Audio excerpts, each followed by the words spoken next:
Okay, welcome to 3A assignment. In this assignment, we're going to be going over writing the formulas for ionic and molecular compounds. And in particular, we're going to be looking at, when we look at ionic compounds, we're going to make sure that we use a new method called the cross technique. And so just watch as we go over this. I'm going to give you some example problems. One of the things that we have to know is the difference between ionic compounds and molecular compounds. And we should know by now that ionic compounds are made up of a metal and a non-metal.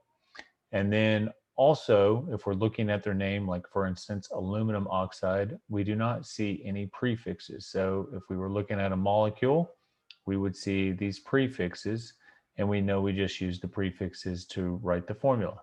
But when we're looking at an ionic compound like aluminum oxide, there are no prefixes, no mono, di, tri, tetra, penta, hepta, hexa, octa, nona, deca, none of them, right? And so we don't have them there. And so what you have to do is you have to look at the charges in a way that the cation and the anion combine to have a net charge of 0. And one way to do that is to take the charges or the number from the charges, and you use this cross technique. And so instead of saying -2, I'm going to say that I have 2 of these aluminum, and then I have 3 oxygen. And so we can see that we are going to get a charge of 0 when we do this, because if you have 2 times 3, which is going to be 6, and 3 times -2, which will be -6, you get a charge of 0.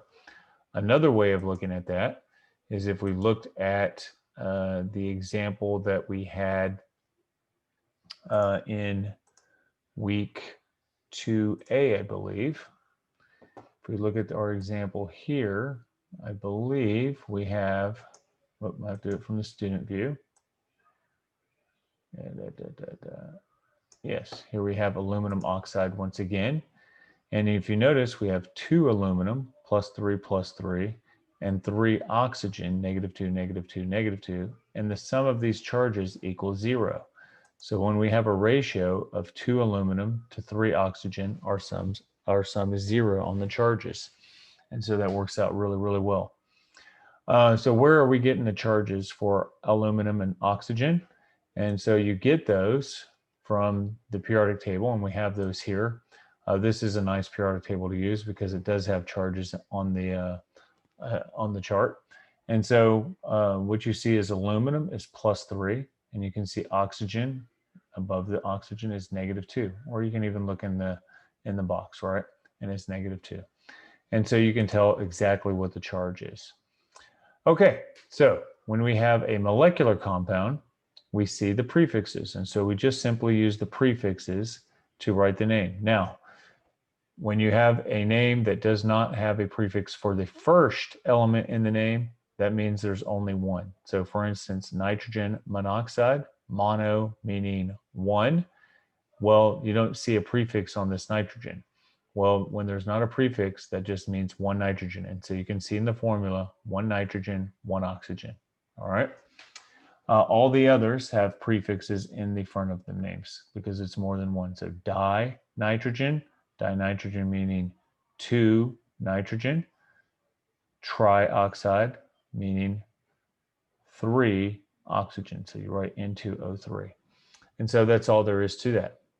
And so the first thing you're going to want to do is identify the compound as either being ionic or molecular. All right, and so here's an example problem. It says, what is the formula for rubidium nitride?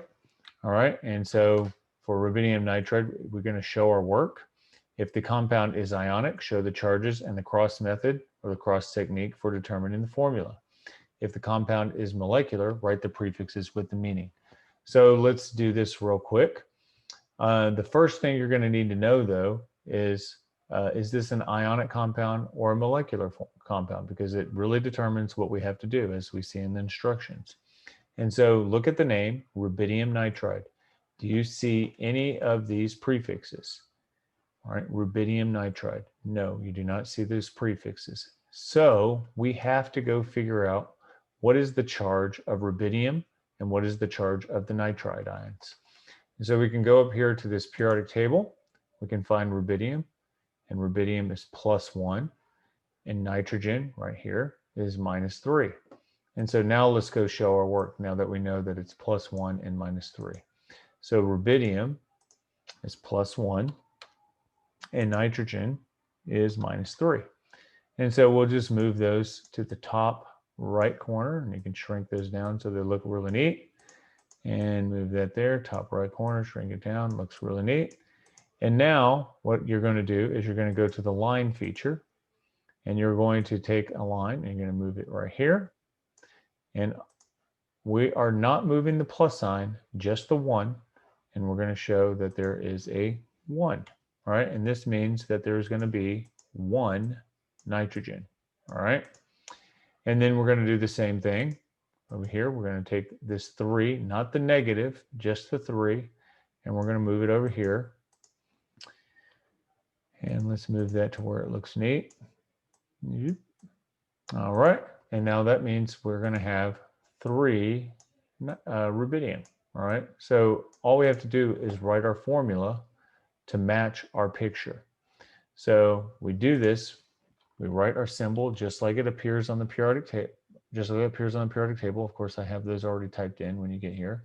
And so how many rubidium? 3. All right. Not -3, 3. So what we're going to do is we're going to come over here to the calculator feature on the right, hit this X with the subscripted box, and type in 3. Now you can hit the up arrow, and then we're going to hit in. Now some students are subscripting a 1. We never put a 1 as a subscript. So if there's a 1, you just leave it out. Okay, and so it would just be RB3 in, and I need to get rid of that box, otherwise the key won't count it right. So RB3 in, that means RB3, 3 rubidium and 1 nitrogen. We never put a 1 in the formula. Okay, so that's as easy as that is. On the next one, we are looking at tri-nitrogen heptachloride. So you need to figure out, is this ionic or molecular? Do I need to look at the ions, or can I look at the prefixes to tell me how many of each type of atom I have? And so in tri-nitrogen heptachloride, you can clearly see the prefix tri and hepta, tri meaning 3 and hepta meaning 7. And so if the compound is a molecule, all you have to do to show your work is write in the prefixes, just like it says. It says, if the compound is molecular, write the prefixes with the meaning. So tri equals 3. So we're going to put that under nitrogen because it says tri-nitrogen. And then it says heptachloride. So we're going to put hepta equals 7. And we're going to move that under the chlorine because it says heptachloride. Now, all you have to do is follow your picture. How many nitrogen? There's 3 nitrogen because it says tri-nitrogen, and tri means 3. So in, go to the calculator feature over here, hit the subscript button, 3, hit the up arrow, and then Cl. And now there's more than 1, so we got to put the number here, 7. And so we're going to do the subscript feature, and then we'll hit 7. And that's all you do there. And so if it's an ionic compound, show the cross technique, and then write your formula from your picture. If it's a molecule, write the meaning of the prefixes, and then use your picture to write your formula. And so that's all you have to do on week 3A. If you have any questions, you can email me anytime. Thank you.